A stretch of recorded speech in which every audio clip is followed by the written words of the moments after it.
Nagaa kam jirtu jechuu kana eenyurraa barteeti? Atis nagaan waaqayyo siif haa ta'u. Quraana irraa hin bare, Nabi Muhammad irraa hin bare. Hawaasa Islaamummaa amantii. Nagaa siif haa ta'u kala quraanarraa bartee? Quraan nagaa jechuun nagaa assalaamu alaikum jechuu hadiisaa fi quraana irraa hin bare. Qo'ishin. Quraanarraa barte miti? Quraana irraa hin bare. Wangeela irraa hin bare. Ayyee.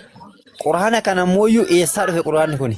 Gaafii sadaffaa na deebisee shi dura ammas. Maali gaafii sadaffaa nama guutuu dhufte lakkinaan jette nama itti dhufte akkam jettaan akkam nagaan jaan nagaan bulteen jedhan gaafii biraan na fidde. Eessaa barattee naan jette Nabi Muhammad quraana irraa hin bare. Quraana irraa iddoo kamitti jedhan nagaa siif haa ta'u jechee dhuguun quraana irraa iddoo kamitti? Hadiisa irraa hin barade gartee tahiyyatuhum yawma yalqawnahu salaam salaamu alaikum hadiisa irraa hin barade baleeso. Yoo goggeetuun hojii falmite si hojii falmuun hin danda'a. Ati gaafii fi deebii barbaadde moo hojii haasa'uu barbaadde? Kanuma goggeetu.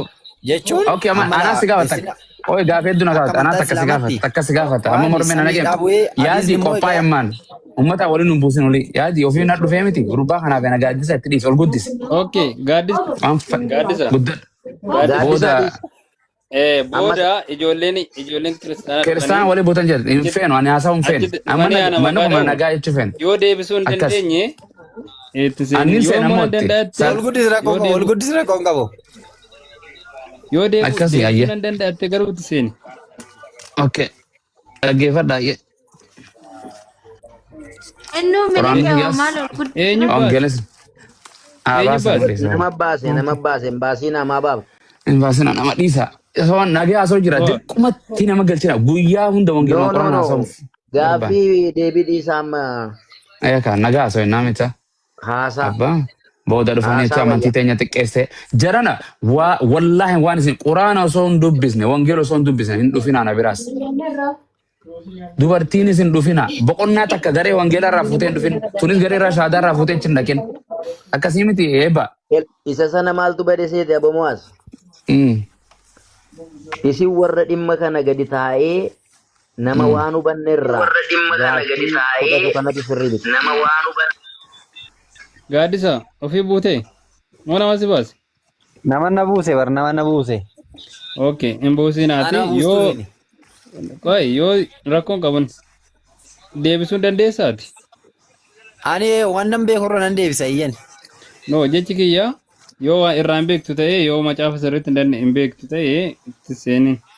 Booda immoo ijoolleen dhufanii hangam beekurra nan deebisuu nan danda'a. Garuu wanta hin beekne immoo garuu bakka fiduu hin qabu si'a ta'eef iyyuu wanta hin beekurra nan deebisa. Okay, garuu macaafa hin beektaa jechuudha. Eeyyee sirriitti mikinaatu itti nama waan ta'eef macaafa qulqullummaa fooniin dubbisanii too. Fooniin dubbisanii namaaf gala miti wanti hin beeku abdanni gaggeessaa Maaliin dubbisan yoo ta'e qofaadha. Eenyu akkas jedhe? Eenyu akkas jedhe? Amma tana maratti macaafa qulqulluu jedha. Amma ani Oromoo guutuudha macaafa Oromoo barreessanii gabayaarra gurgurtanii Yesuustu hafuura malee isin hin galu jedhe moo atiitu jedhe? Macaafa qulqulluu jedhe. Ati jedhe moo Yesuusaa jedheen jedhe macaafarra macaafni ofiif barreesse namaatu gartee dubbii Yesuus barreessan takkaataa Phaawulos barreessan. Duuka bu'oota Kiristoostu jedhe. Ana akkasini Yesuus Kiristoos hafuura malee isin hin galu jedhe macaafni. Duuka bu'oota tuyyuu warroota isa duukaa jirantu jedhe. Dubbii eessaa fudhan dubbisan isaan? Isarraa dhagaan jecha isarraa dhagaan dubbata. Abbaan tokko abbaa caaliitiif abbaan tokko gadi bu'ame. Zaakir qoy. Bakka qoodee. Haa ta'u. Zaakir waan buusa. Afiif deddeeddee waan dhiyatte. Akkuma si gaafadde afaan irratti hin deebistu. Akkamsi godha. Ayyeen gaafadde maal jette? Okay, waan jedhe. Eenyu macaafni hafuura malee isiniif hin galu macaafa kan jedhe Yesuus Kiristoosu jedhe moo barattoota isaa jedhe? Barattoota isaatu jedhe. Yesuus hin jenne dhagaan jedhan. Okay, Yesuus mee eessatti akkas jedhe? Okay, eessatti akkas jedhe Yesuus? Wanta sarara dhagaan dubbatan bartoonni. Akkana jedha. Laala akkana. Yesuus itti fufee akkana jedhe barattootaan. Yesuus akkana jedhe. Yesuus akkana jedhe jedhan. Mee barattoonni isa Yesuus gartee Yesuus akkana jedhee kan jedhu barattoonni mee eessatti akkas jedhan? Tokkoffaa ergamaan Phaawulos faanti maal taatila ergamaan Phaawulos faanti. Abbo Phaawulos hin qaafane barattoota duuka buutota 12 qaba Yesuusi. Duuka buutonni maarree warroota ergamoota isaati warroota inni ergateedha warra Kiristoos ergateedha. Okay, waan jedhe duuka buutonni Yesuus kallattiin waliin turan moo al kallattii Yesuus hojii turan? kallattii hojiin turan yeroo tokkotti hojiin turanidha. Gobas. Okay. Luqaas 6:12 irraa hanga 13 yoo dubbise Yesuus Kiristoos halkan guutuu gaararra sagadaa bulee yeroo achirraa gabbu'ee barii namoota meeqa warrachi walii qabame keessaa filate. Maal jettee? Naame. Luqaas 6 irratti nama meeqa filate Yesuus duuka buutuu meeqa filate? Duuka buutota qaba. 12. Okay. Phaawulos achi keessa ni jira? Phaawulos duuka buutota keessa? Ni jira jara 12 san keessa. Duuka buutota keessa jira eeyyan. Duuka buutota. Abaan kun wangeerratti kijibeen hin jiru amasasiina. Phaawulos eeganaa eegartee Yesuus duuka. Kana wangeerratti soobin. Booda waan ni jechuu deema. Ummata waliin nu buusta. Isa man nagaa soon. Toomas nagaan siif haa ta'u. Een ta'u jechuun miiraan hin deemu jirana. Duuka buutota keessa jechuun. Phaawulos osoo gara Damasqaas deemu itti waan ni ta'e malee. Yes. Maaltu lamma atamma gara aariitiin dubbachuu jirta mucaan taragaaggaa. No aarii miti. No taragaaggaa miti. Jechuun isumaan dirqina dhaqee haasawu ta'e hin jiru. Jedhama iddoo kanatti mucaani Phaawulos duuka buutota keessa jiraannaani. Mucaatu Phaawulos ikkoo baree. Phaawulos fedha Kiristoos yookiin fedha Yesuus Kiristoos hojjechuudhaaf ergame innoo.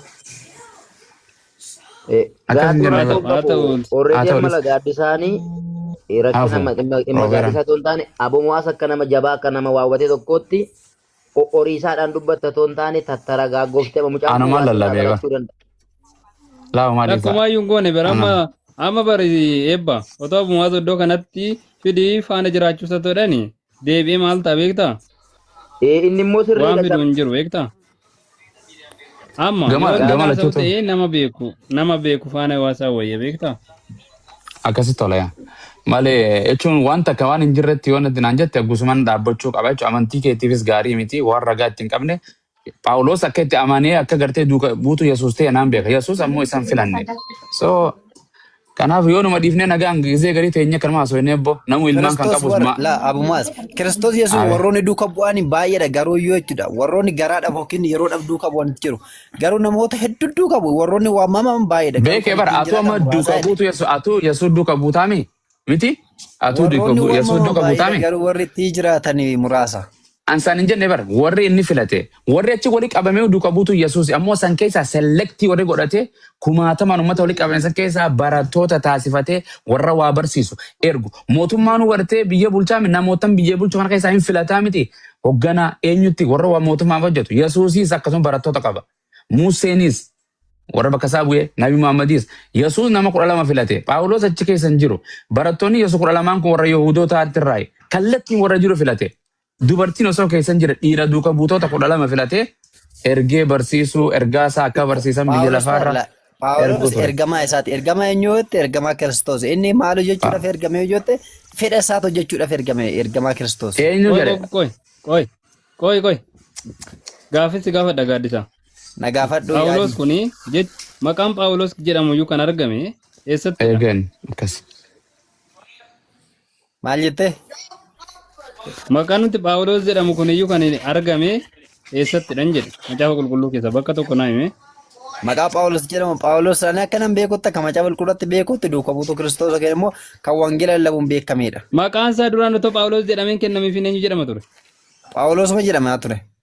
Damasqas osoo deemu maqaa akka maal jechuudha Damasqas osoo deemu ifaan maaltu mul'atu Saa'ol. Deemiitii dura baradhu amma iddoo kanatti dogoggorta beektaa? Macaafa qulqulluu mootti dabaluun irraa hir'isuuni dogoggoradha sii galee kanaaf hin danda'amu. Dhiisi. Dhaqiitii hojii ergamootaa boqonnaa sagalirra deemiitii achirraa kaatee argatta ishee. Aboo abbaa gadaa namtichi waamee maqaa isaa macaa waa hedduu kaayyate lama. Namichi nagaadhuma dhufee nagaa warra haasa'u maa girreetti kaase gaaddisaan. Nawaan itti isa duraan jira erga. Hayyata. Munaa. Arran faduu jedhe nama hedduutti hin dabar. Jaran giseen argitan gaafiin godha. Mee waan biyyaa, waan siyaasaa, fuudhaa fi heeruma, tokkummaa, sooshaal miidiyaarra waan deemu jiru. Ani wangeela asirra nan jiru. Quraana asirra taa'utti hin jiru. Na gaafadhaa hin jenne. Midhaan qabaa miti. Aboo muwaasanii waasi gaafadhu waa'ee fuudhaa fi heerumaarra. Gaafadhu. Fuutee maal gaafattaati olii? No warreen fuudhee jiraare azala maal gara maal? Ati warreen fuune haa gaafatu.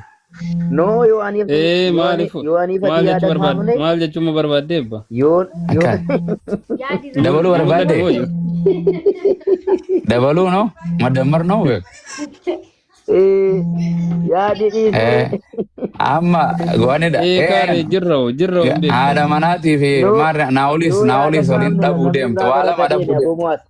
Nama meeqatu waan akkasii kana sodaatee taa'uu jira argitee miidiyaa kanarra. Hin jiru yaada beeka. kaafne namni hin dammaqadheeni.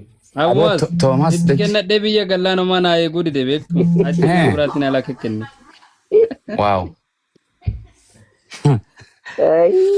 Amanaan tiisu ati amaanaa akkanas seeqa kaarruu isaa kana bare ilmoo argate. Miskiin akkana kana maa yaaddu ati? Maal yaada tokko jala sagal jedhaniin. Akkana ciisa sanuu caljee mana keessa maal godha daa'imnis dhufe ati manaa sun jirti. No, anu taa'een jira ciiseen jiru. Oh akkasii waa hirkattee jirta natti kanama kanatti Hirkatteen jira yoo.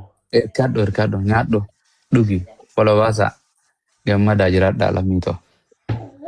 Ilmi isaanis bakka nuuf haa ga'u. Eebbaa fi yaadimmaa wal fakkaatuudhaan hangafaaf quxxisuudha. Oromoodha jedhiin kaa.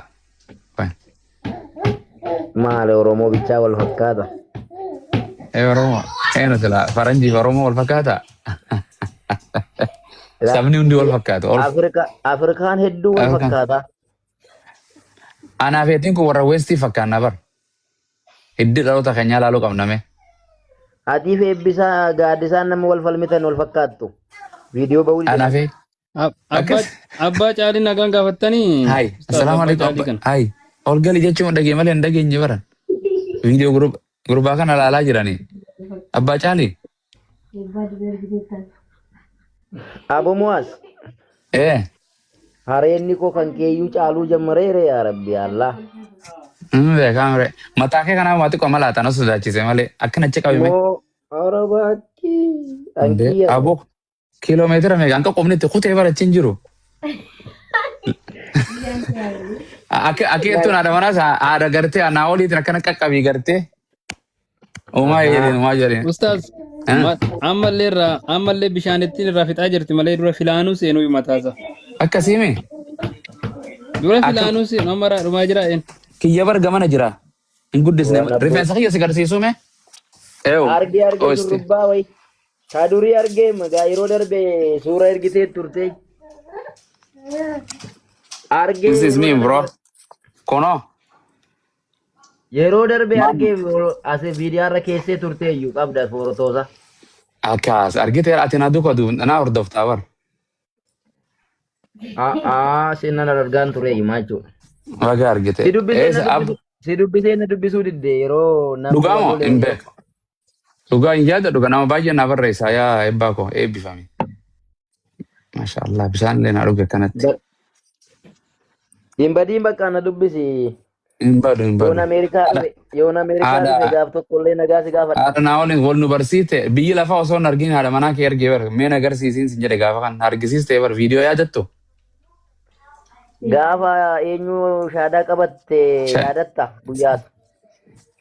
Yaadadha. Meera hawwiinsi biraan jirtu amma? Hin jirti. Kunoo teessee jirti. Hawwi nagaan siif haa ta'u. Abeen sinillee asoo jirtu. Haadha manaa gaarii mana keessaa qabaaf akkanatti qoma baasee ta'a kuni bar. Natu wal barsiise bee ustaaz. Maal jettu? Natu bee wal barsiise. Anaa kana hawwi Abu Muas kana akkuma jaansanii akkam siin jedhame eebbaa maal siin jedha waa'ee kiyyaa maal sitti hime? Akka abbaa nama guddaatti silaala. Indee Abu Muas Akkas galatooma wallahi. Kan keessaa iyyuu yeroo baay'ee namoota baay'een fakkeenya fudhasiin yeroo namoota keessa wajjin haasa'u. Ati yoo namni arrabsillee deebitee nama arrabsituu miidiyaa kanarratti akka wanti yeroo garii na aarsanii beekta yeroo garii yaa amma ati si kabaja. Iddoo jirtutti illee hojii keef dursa kennite. Yeroo boqonnaa keeti kanatti miidiyaa kanarra sammuu keetti firii gochuudhaaf. Inni kaan garuu nama arrabsuu nama waqqasuudhaaf jedheetu miidiyaa kanarra taa'aa oola. Abu Muaz. Yes, abooti jabaadha. Yaadiin kun galata yaadii kan akkamitti deebistu eebba? Yaadi. Yaadini. Yaadiin itti daakee keenya madda saamuu kana salaam. Yaadi. Galata isa. Mashallah. Akkas. Aboo. Kan keenyatu caala ta'uu mala dhiisaa nuti ni manne malee.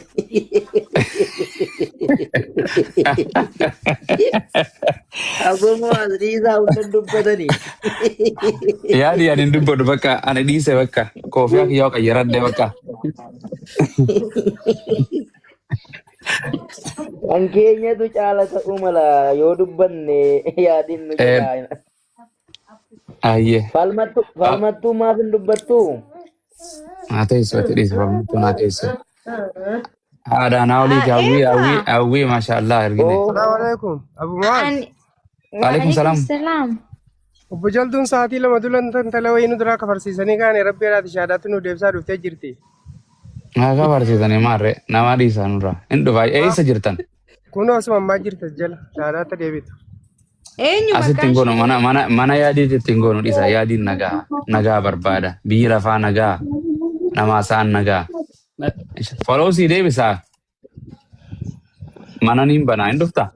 Eeyyee nan dhufu. Inshallah hin lolina inshallah hundi keenya nagaa abbaan fedhe amanu akkas yoo nani irti eebbaan garee islaamaa dhufe haadha manaati wajjin mi'aaltu maal nu dabale yoo nani haadha manaati yaa hojii deemu.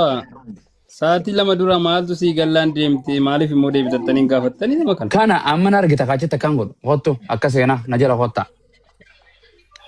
Yaa. Ayaadiin safura fudhatu eebba abba naa'olii abba ati maqaa kee dara dhamma abba naa'olii jedhi. Maaniree akkasuma hin jedhuma. No amma jette eebba jechuun abba ma godhe ammati abba naa'olii ma jedhi hinga eebba waggaa meeqa itti seeyamanii gee. Anitti qayyaradheera haadha naa'ol jedhatu. Akkasi ameen simboo mana keessanii agalu akkasi bahaqi jedhiin kana akkasi eebbifama ka gartee mucaa fayyaa qabu mucaa nagaa qabu ka maqaa isin hin balleessine ka qabeenya gartee gadi fidu ka lallabu wangeelaas kan quraanas baratu rabbi isiniif haa godhu kan safuus aadaa duudhaa oromoo fayyaa nu jiraadha warra waliin dhufee mana tokkotti biyya lafaa irratti waliin dhugu. Orte waliin nyaatu rabbi nu haa taasisu yeroo godheenis miiraan garaa beeka.